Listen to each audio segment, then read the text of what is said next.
Why did you just start recording all by yourself? I'm not settled. Why? This phone is so weird. I don't... Alright, well, here we are. So...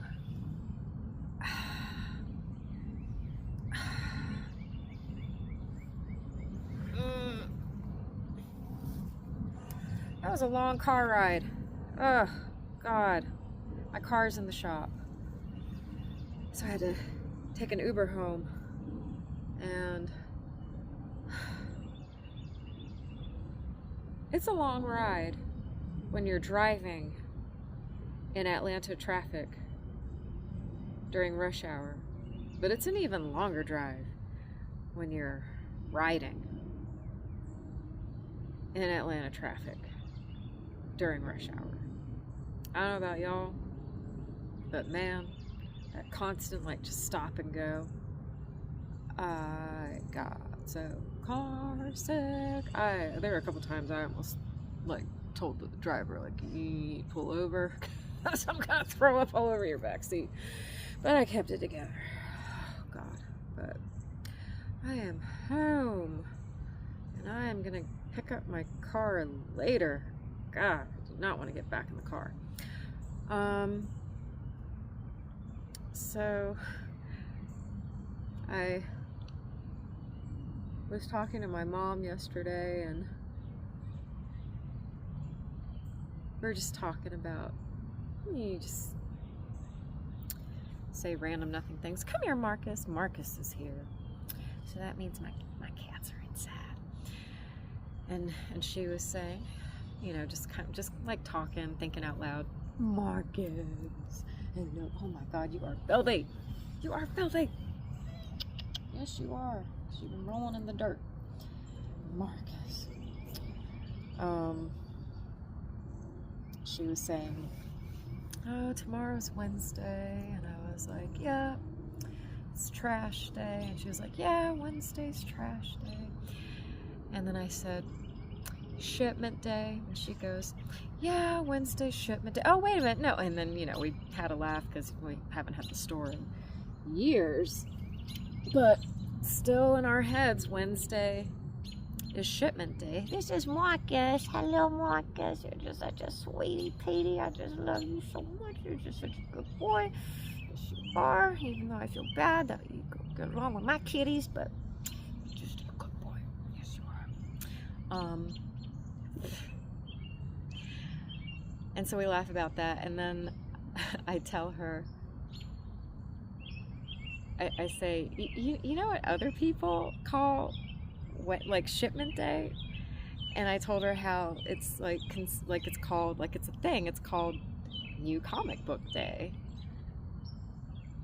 which I didn't know until like within the last several. You're gonna jump on this table and shake everything up and knock the phone over, and I'm gonna have to reprop everything, so how about you just go back to rolling in the dirt? He said, nope, I want to jump on the table. Okay. He's very curious about this setup. Oh. So yeah, and she got a big kick out of that. She's like, people call it New Comic Book Day, huh? How about that? And yeah, it's just so funny. It was no shipment day for us. How about that? There we go. And now he's rolling back in the dirt. There we go. There we go. So, oh my God, there's fur everywhere.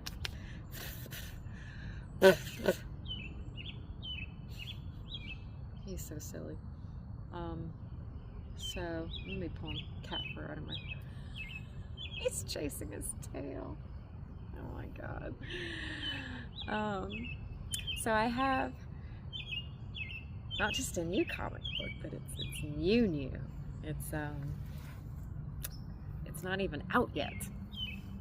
It's coming out on the 8th, and oh my God, you guys, you got to get this book. It's incredible. It's a graphic novel. It's the debut graphic novel of Kayla E. And it is called Precious Rubbish. And for some of you out there, this image might look kind of familiar, and you might be wondering, why is there something familiar about that? And it's an homage to E.C. Seeger's Sweet Pea. Oh my God, I love that so much. I love Popeye so much. I love Sweet Pea so much. This book is so incredible. So first off, let's talk about the binding.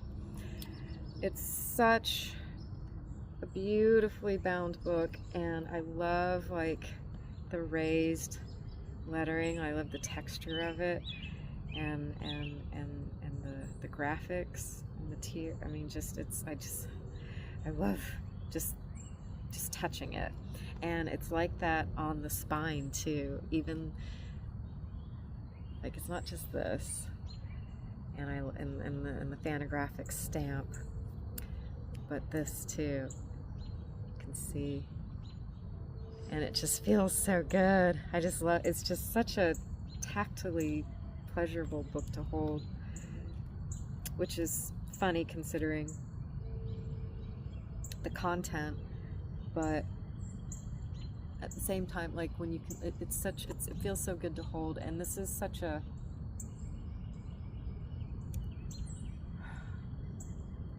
it feels funny to call it a healing book, but it is. It's, you know, you come across so many different things, whether, you know, music or a movie or a book character, you know, what have you, and you relate to it, you identify with it in a way that just feels so personal.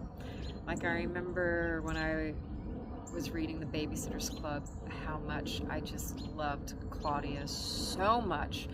Not even like, you know, obviously she's the Asian character, but the fact that she is an Asian girl who prefers, she loves art, she loves to draw, and she's bad at math, and loved Nancy Drew books. Like, these were just such specific things to me, and I just loved her character so much for that. And this book, my introduction to it was reading this. I'll share it with you here. It says, Kayla E.'s Precious Rubbish is an experimental graphic memoir that tells the story of a childhood shaped by maternal emotional dysregulation, rural poverty, and incest. The author's childhood is portrayed as a collection of short-form comics and gag panels punctuated by interactive elements like paper dolls, satirical advertisements, games, and puzzles. While the work is concerned with violence and a particularly Texan brand of Pentecostal fanaticism, it is presented in a playful visual language with a deadpan humor that elevates the material beyond mere graphic memoir. Precious Rubbish is a landmark work of comic storytelling and graphic medicine. The debut graphic novel from artist Kayla E., Precious Rubbish asks the reader to do the extra-textual work of filling out narrative gaps, which mirrors the challenge of trauma recollection. The reader is invited to co-labor in the meaning-making process, an exercise that facilitates an intimacy between the author, the subject, and the reader that is at once horrifying and hilarious. Yeah, when I read that, I was like, oh my God, I gotta get this book. I gotta read this book. I have to have this book. And then the accompanying, like, the art, like, that was the first thing that I read of it, and these were the first images that I saw of it, and I was just like, this has to be mine. There's just, and God, when I opened the package and got to touch it, I just love, it's such a great binding job. Even like the ISBN stamp here is was raised. And then there's this here, so I'm going to read this and then we're going to dive into the book. In this fierce and fabulous debut, book designer and indie cartoonist Kayla E. reconfigures the impersonal visual language of 20th century commercial art into the harrowing, deeply personal story of her traumatic childhood. Over the course of a series of set pieces, a narrative emerges. After her parents' divorce, young Kayla bounces between the homes of her unstable, abusive mother and her disinterested father, who turns a blind eye when her brother molests her. As she grows up, she deals with being gay in a fundamentalist Christian environment and begins to abuse alcohol.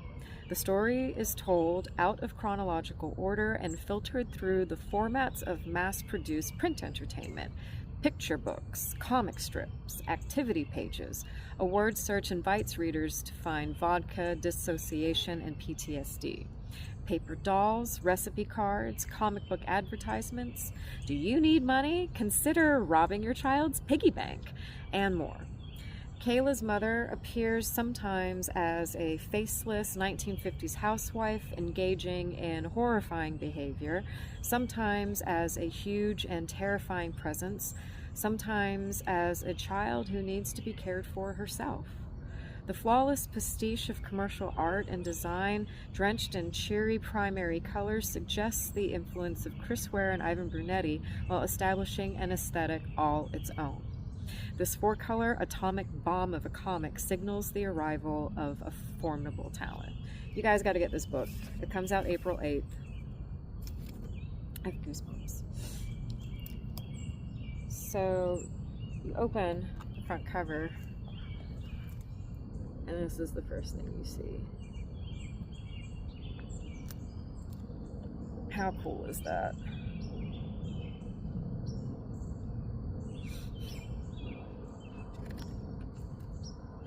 And then it says in the asterisk, adapted from the author's third grade notebook.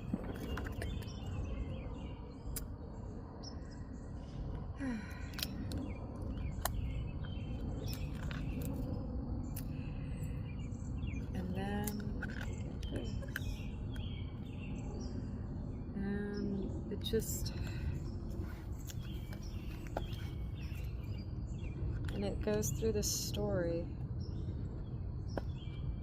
and then it is something else. How many of us still have our composition books from way back in the day? This book is so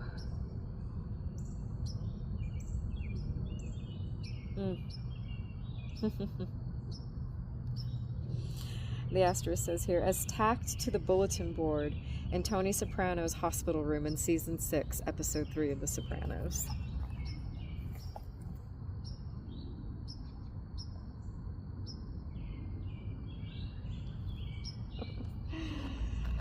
And here's the word search. And here's all the words. This book is hardcore. I can see people reading this and saying that it's not for the faint of heart, but it is. Because when we talk about the faint of heart, who are we thinking about? We're thinking about people that are like too sensitive or overly sensitive, or they're very delicate and they just can't handle a lot. But it's those people who more often than not are the ones who, these tender-hearted people, these little baby deer people, they're the ones that endure the worst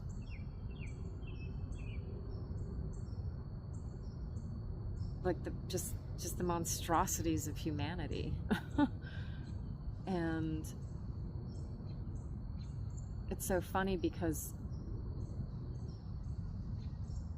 it's the other people, the people that say, oh, you're so tenderhearted, you're so sensitive, and they would read something like this and they wouldn't be able to relate to it because they're not tenderhearted, because they're so weirdly sheltered in a different way. Like, I know this couple who have this standing agreement to never talk about anything related to like rape or sexual abuse, because the guy in the relationship believes that it's not real. Like he's one of these people that actually believes that it's, you know, a conspiracy, or just, you know, people making things up for attention. Like, he just does not believe that these kinds of things happen. And it caused this huge fight between him and the wife, because the wife herself experienced all kinds of things, and they just had to, it just got to a point where they had to agree never to talk about that subject again, because they just, yeah, I mean, and so, you know, people like him who are just like, oh, so tenderhearted, so precious, so sensitive, it's people like him that actually won't be, they can't, it's just incomprehensible to them. And so to say this book isn't for the faint of heart, it is for the faint of heart. And also, with that being said, I mean, it should, it's just, I wish, I just wish more people read. I just know so many people, like, I'm so curious about that, like, why don't more people read? And, or people who I know who do read a lot, who are into books, but the stuff it's just like, you know, they are just very anti-fiction, and they will never read a comic or a graphic novel. And I just don't understand that. Like, why would you cut yourself off from so much, you know, all the actually interesting and engaging and soul searching and inspiring stuff, and so many, and just their reasons for it are so odd. And I just wish people could understand how much it can help with understanding other people. Like, for this man to actually I just and to know that there's so many people like him out there, and not just men but women too, that are just in such a state of denial. And anyway, going off on a tangent. This book, it brings a lot out of me reading this. It's just so, it's you know, I grew up in the South, and I didn't go to a Pentecostal church regularly, but it was a church that I went to. I went to so many different churches where I grew up. I mean, I remember one of the last times my sister and I were there visiting, we were just lamenting at how, you know, we grew up in this town. We moved there in the 80s, and here it is 2025. And the only thing that's different about it is now we have 3 Walmarts instead of 1. And a butt ton more fast food restaurants and car washes, randomly enough. I mean, there are so many car washes. Like, there are car washes that are across the street. It's just bananas, and just stuffed in this tiny little town. And that's it. Like, there's nothing there. And so, you know, my parents were just they just wanted to get us involved, active with any and everything they could. And so where I grew up, that involved lots of churches. And it's just so sad. You know, you think that you're sending your kids to something that you think is going to be like this virtuous, nurturing environment, and don't get me wrong, some of it was okay. Like, my sister and I talk about it, like, we talk about the good experiences and then the bad experiences. And yeah, I remember, like, I was 12 when I just had this experience where I was like, you know what, this is, like, I just saw the hypocrisy of, well, at the time I thought I was seeing like the hypocrisy of not just people, but just, you know, religion and church itself. But now I've come to a place where I feel like there is, you know, there is something good that can be derived from religion. It's just people just muck everything up. But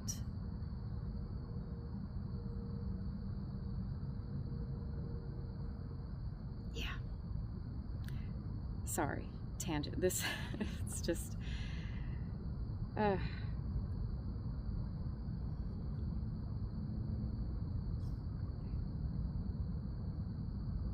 she talks about,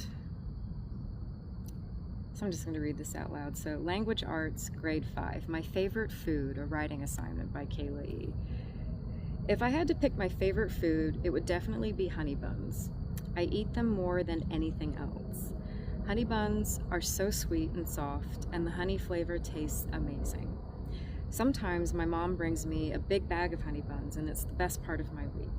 She gets them from the Mrs. Baird's thrift store, and sometimes she lets me go with her. I know they're unhealthy, but my PE teacher said that healthy girls get their periods, so I eat as many honey buns as I can so I never have to get one. Sometimes I sit alone in my room and eat 5 in a row. It makes my stomach hurt, but they're so tasty. And then, here's the art.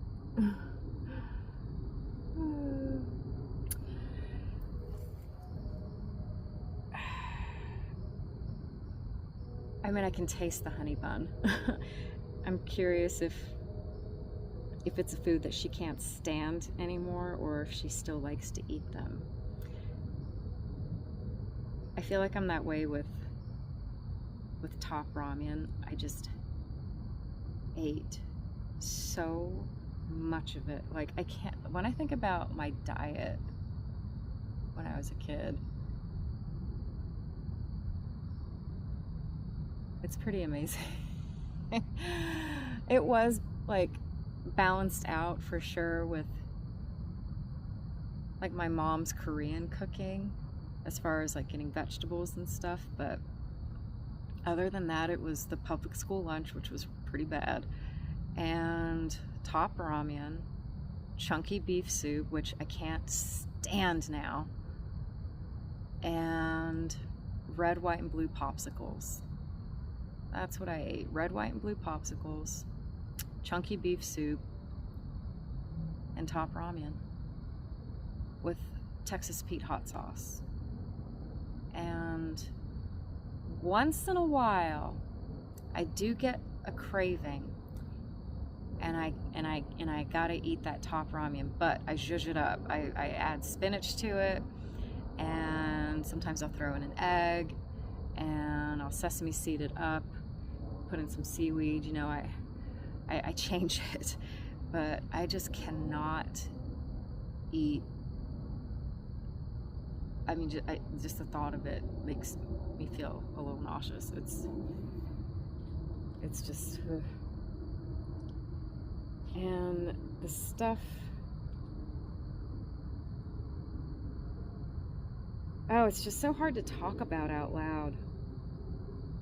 Not even like myself, but like the story, just,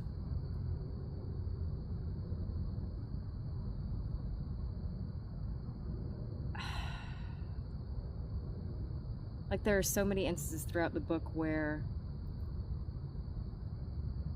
like, reading this reminded me a lot of The Color Purple, and how you have this this child who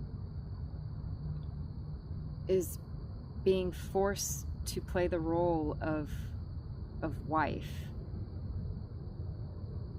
And it's just so fucked up. And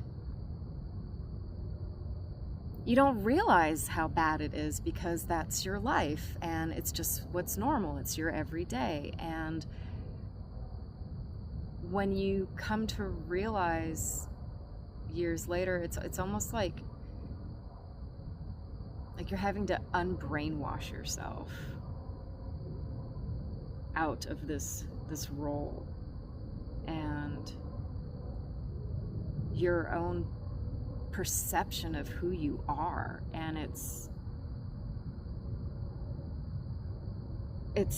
so crazy. Like the art, you know, it's very,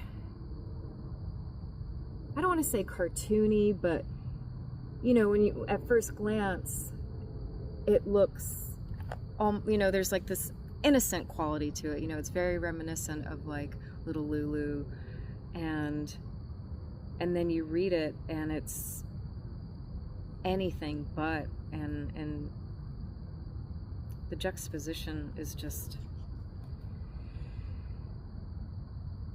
it's so good. It's riveting. It's so hard and painful. This took me like a few runs to read through. I couldn't finish it in one sitting. It was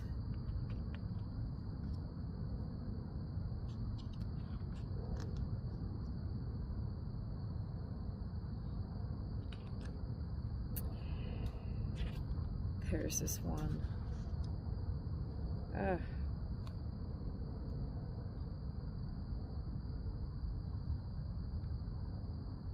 It's getting pretty dark.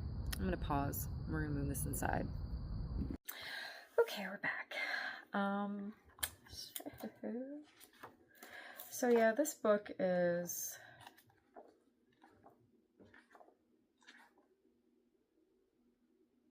I'm not gonna say it's fun. It is not. I feel like you know, oftentimes I'm like, this book is so fun. This book is not fun. It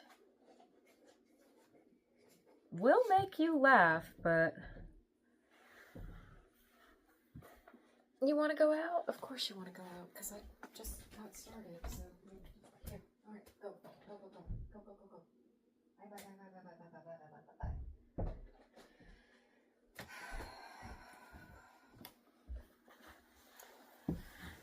Bye. Yeah.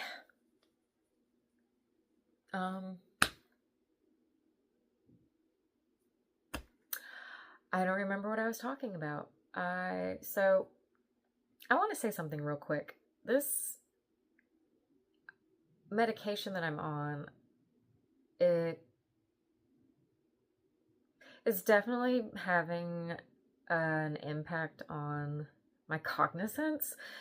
And I know this because I looked it up after thinking a few weeks ago, like, things seem weird. Like, I noticed that I was like having a really hard time completing sentences, and I became, and still am, like, I got really forgetful. Like, I was finding myself doing things that I've never done before in my life. Like, I'd be, you know, at work, and I get up from my desk to go to the copy room, and then which is not a long walk. It's like just down the hall.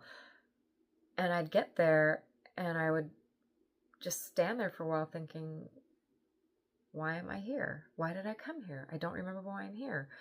And you should see my phone. I have so many reminder alarms set now. Like, it's crazy for just the most mundane things. I don't, it's frustrating, and I can't wait for this to be done with because it sucks. I hate feeling forgetful like this. Like, I you know, got interrupted to let Cleo out, and I don't remember what it was I was saying. And it's been like this for almost a month now, and I hate it, and I've been noticing it more and more. Like, I feel like, you know, I watch my videos after I record them just to make sure that it's nothing.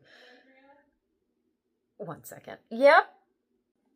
So yeah, I was rewatching, like, after I record, I watch just to make sure it's, you know, okay. And I was noticing, like in the more recent videos, like the stretches of silence go on for a long time as I'm trying to collect my thoughts and assemble sentences, and it's annoying.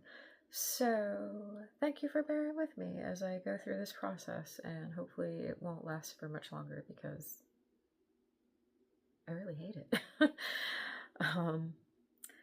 But yeah, so here's an example of, like I was talking about, like paper dolls. This is the mom paper doll, and you know, it's like so whimsical, but then upon closer inspection, it's so fucked up.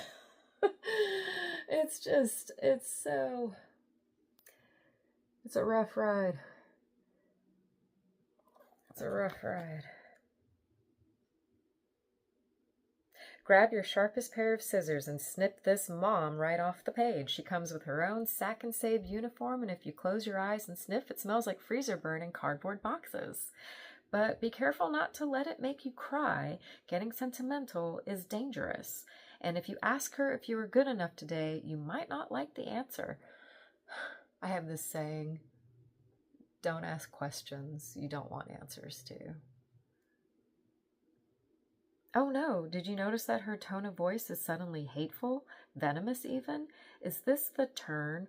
Brace yourself for the abrupt withdrawal of love and affection and get ready to internalize razor-sharp words that will leave you feeling disowned, verbally dehumanized, and emotionally discarded.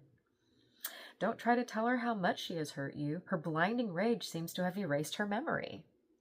In any case, you saw what happened to your brother. I mean,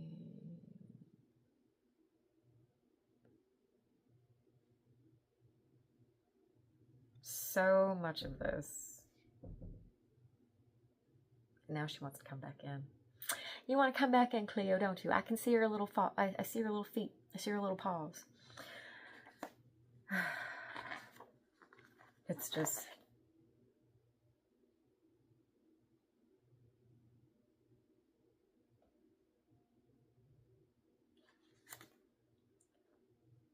I really hope that people who watch this video, who decide they don't want to get this book, I just hate... Have you ever been in that conversation where you're trying to convince somebody that, yes, I know it's called The Princess Bride, but I'm telling you, you'll love it. And I feel like it's like that with so many books, comics, where if it's a story that's created by a woman and about a woman, that it's going to lose pretty much the entire male audience just based on that fact alone. And it's so frustrating because The Princess Bride is for everyone. And Precious Rubbish is for everyone. Oh my God, Kat.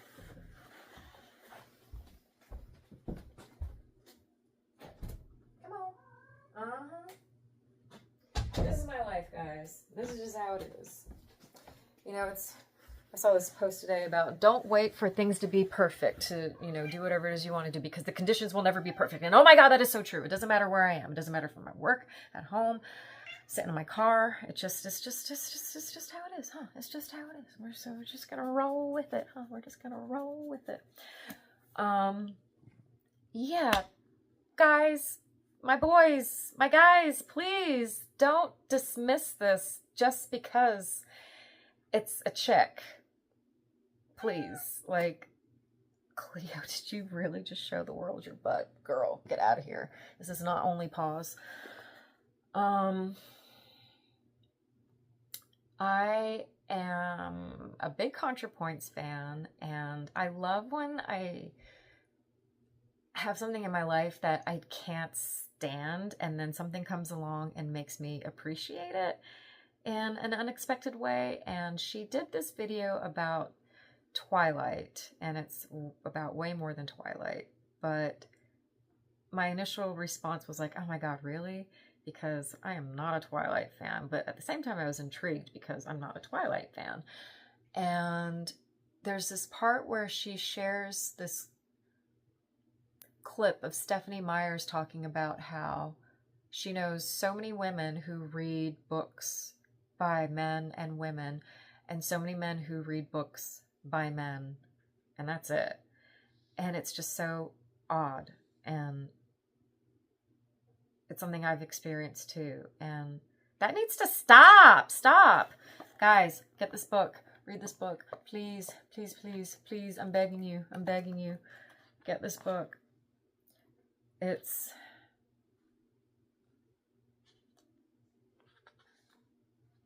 just silly.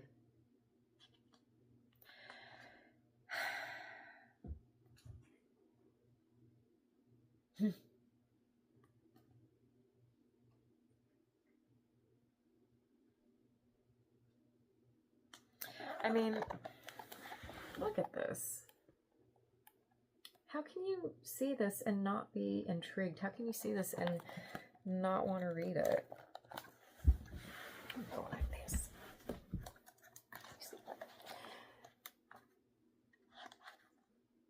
Get obliterated. We've handpicked the cheapest liquor with the highest proof just for you. Boy, I've been down that road. Guaranteed to be 110 proof or higher. Once a week, we'll deliver a case of overproof spirits right to your door. You never know what you're going to get, but we know you won't mind. True story.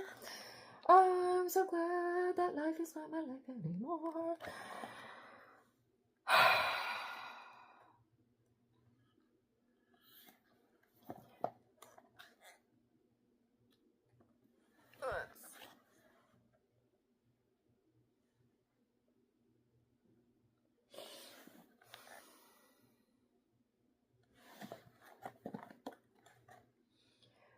So I'm just gonna like to sit here, and it's just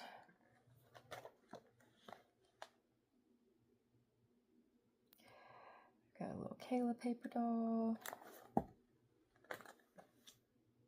Notes to Ma from Lil Kayla. These are all the notes, different notes that she'd write to her mother. And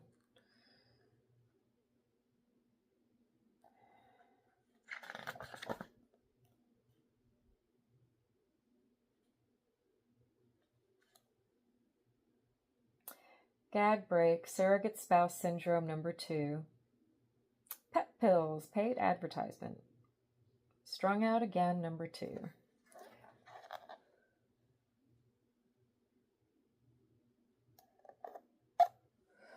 It's just, it's so good. It's so bad, but it's so good. I mean,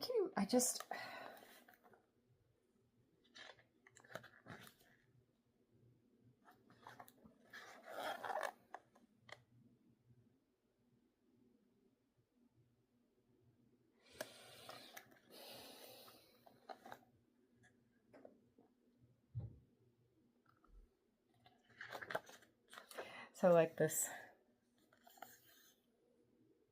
Something sure does stink. Oh no, it seems that nobody has taken out the trash all month. Good grief. Now little Kayla's going to have to get through the hoarded garage to find that stinky bag.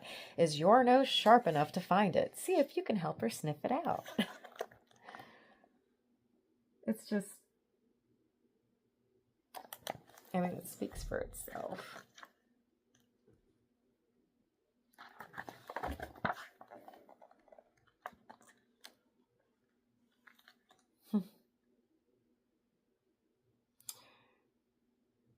Like these different quotes, different things that her parents, family members, people in her life would say as she's laying there in bed, just I'm miserable and disassociating. Oh, God. Saying this just... It's so weird, like, the different visual cues of things that can just really hit you in a way that's so unexpected. When I saw this Winn-Dixie, it took me out. It took me out.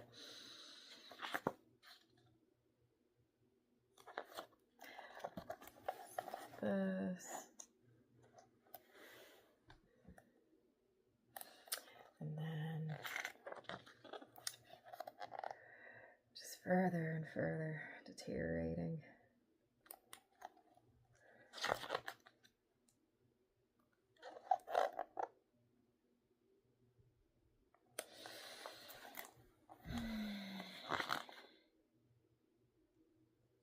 She is, so this book comes out on the 8th, and she is going on a book tour. You want to go out? Yeah. Bye.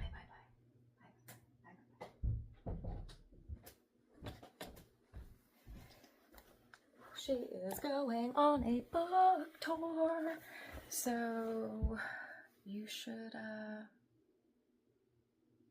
see if you can go. I'm so excited. We managed to, I don't want to say anything, I don't want to jinx it, but it's gonna happen, right? But what if it doesn't? What if it does?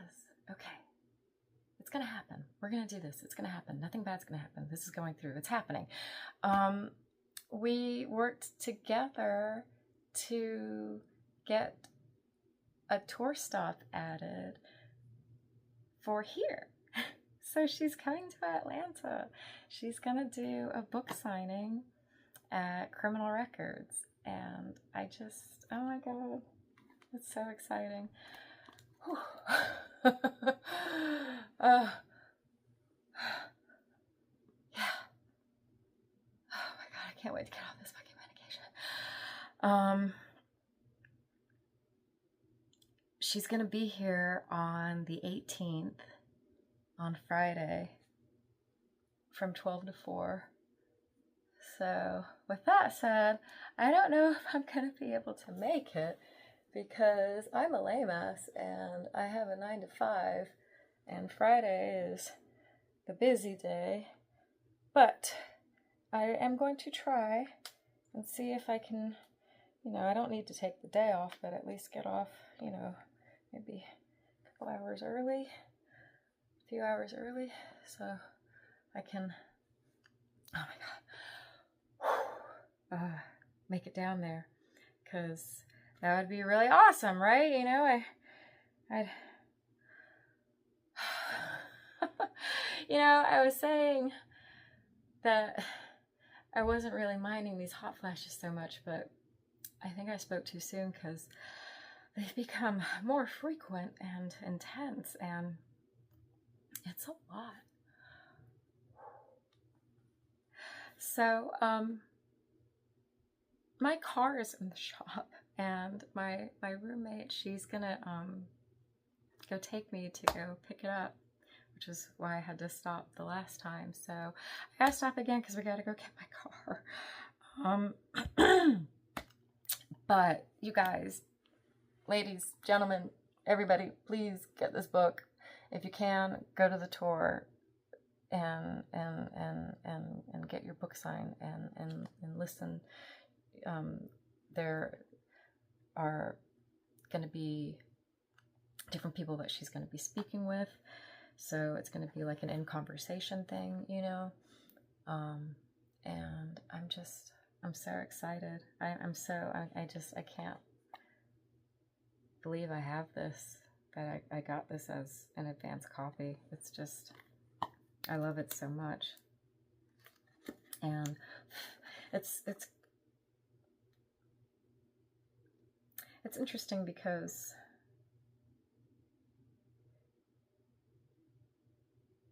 I know I'm going to read this, over and over again, like I do so many other things, which I find fascinating because it's such a stressful read, but it just pulls you in. I can't help it.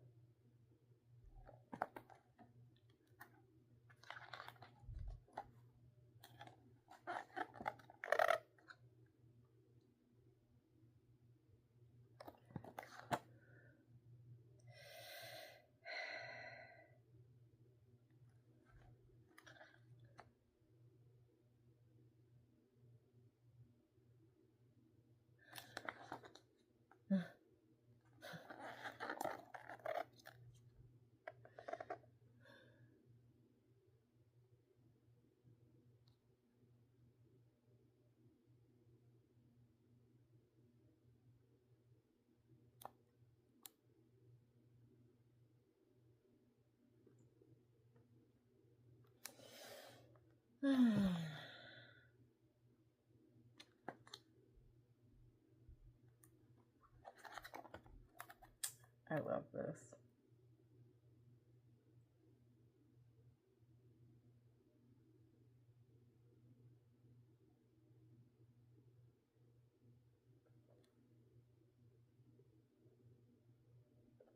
Can you see? Yeah, there we go. Now she wants to come back in. God, this cat. She is something else. That's what they do. That's what they do. That's what they do. In and out, in and out.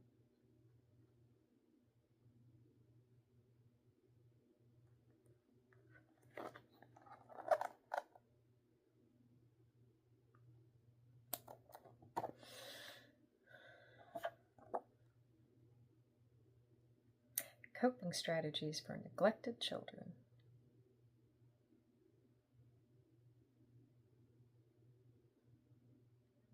Are you a neglected child navigating a cold, cruel world devoid of reassurance and comfort?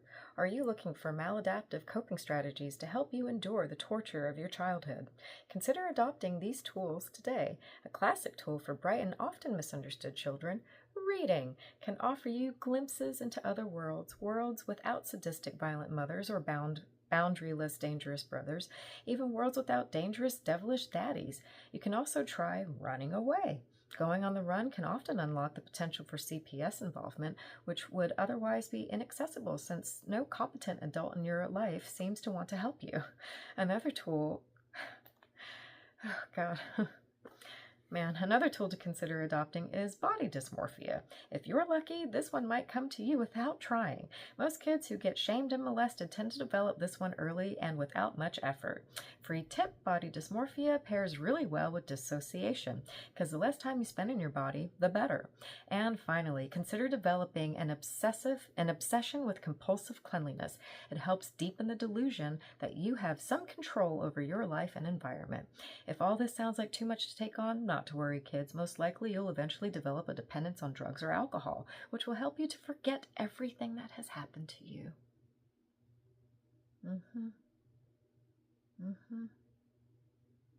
I mean, it's just so...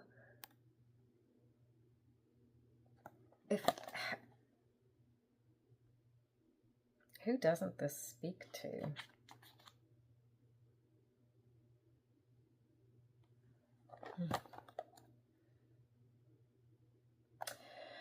Oh, God. I could just...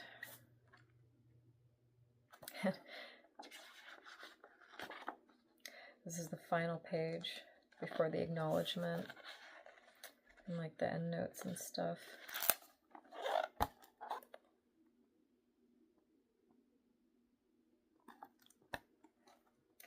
And that might seem bleak to some, maybe, but it's not. It's a strengthening of your resolve to protect yourself.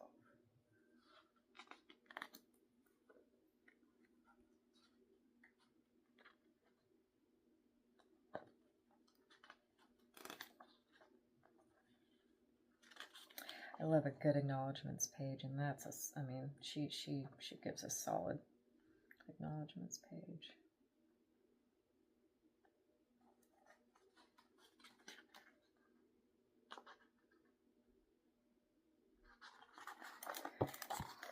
That's the rest. Game set.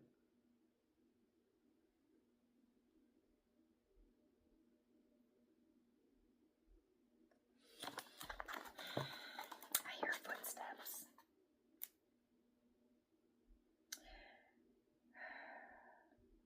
Yeah, I think it's time to go. All right, you guys. Thanks for hanging in with me, and I'll see you guys soon. I'm coming.